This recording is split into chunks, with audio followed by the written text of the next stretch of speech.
Turning now to the crisis along our southern border and what can be done to try and stem the flow of thousands of children and families illegally entering the country from Central America. Things got heated at times at a town hall meeting in California where an overflow crowd packed the town hall to sound off on the rise of illegal immigrants coming to their town for processing, and they weren't cheering because they were happy. Many have said enough is enough and are wondering why the National Guard hasn't been called in to secure the border. Joining now, Texas Congressman Louie, who you just saw in his photo bomb, member of the House Judiciary Committee. Congressman, some of your colleagues in the House are saying this is a humanitarian crisis. Some are calling it a national security crisis. Which is it? Well, actually, it's both, and it's created by this administration sending out word we're not going to enforce the law. I mean, that's why there's been this flood.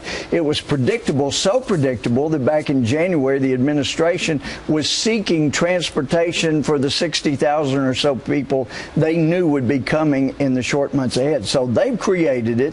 It is humanitarian crisis.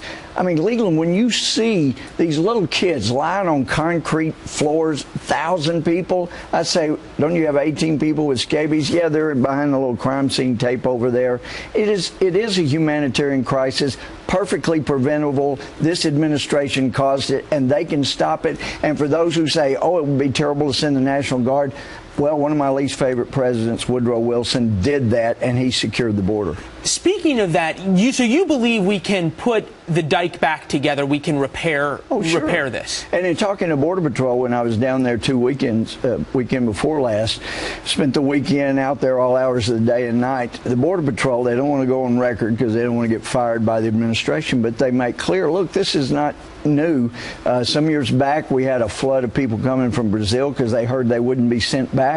And so all we did was sent 3 families back, and it stopped overnight. This might be an obvious question, though. So why is the administration not doing it if it's so simple to solve? Well, because they created the crisis. They knew they were creating it. They're overwhelming the border. And what's the political end game in this, in your opinion? Well, in the end, they're hoping to create thousands, maybe millions of new voters and overwhelm the system. It's what they've been doing, and it is outrageous. You think it's that simple of a political calculation? Well, there's a lot more involved, but that's what's happening. But it's like if you say anybody in the world that's related to me can come live in my house. We'd love to have you. And people start flooding in. Before long, you don't have enough money to cover your own family, much less everybody that's flooding in.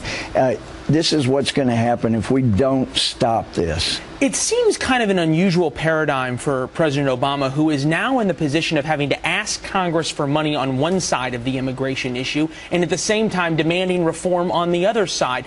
Do you get from the White House, even if you disagree with it, a clear and understandable immigration policy? No, and that's the danger. This president has showed he's not going to follow the law. He's not following the law. And so that's why some of us are saying very clearly, until the president will follow the law, secure the border, it's his oath to faithfully execute the laws. Until he does that, there's no sense in doing reform. And Leland, once he shows he will secure the border, which he can do, then you will be amazed how quickly we'll get an immigration reform. We want reform, but you cannot do it with a lawless president. He'll throw out the parts he doesn't want, like he's done with Obamacare, and just enact the ones he likes. Well, it certainly is a crisis of many feelings down there. The one thing that's really been dogging the White House for a long time, though, is the issue of the IRS scandals. And you, a couple of weeks ago now, put out a bounty for those missing IRS emails. I think it was $1 million if anyone's come up with them.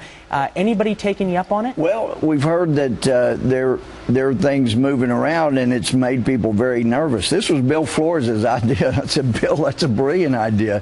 But no, it's actually made people, I'm hearing at the top of the IRS, very nervous because people are starting to think, we know the emails are out there here in the IRS. They didn't disappear. We can get them.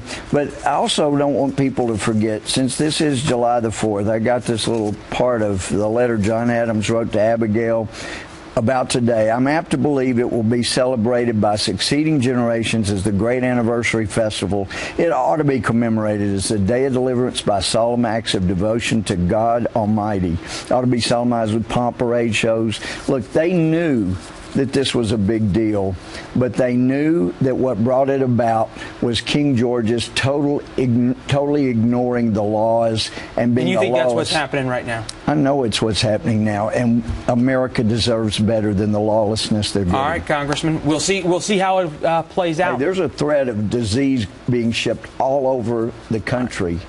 It's got to stop. All right. Thanks, Congressman. Thanks We so know much, you're on Louie. it.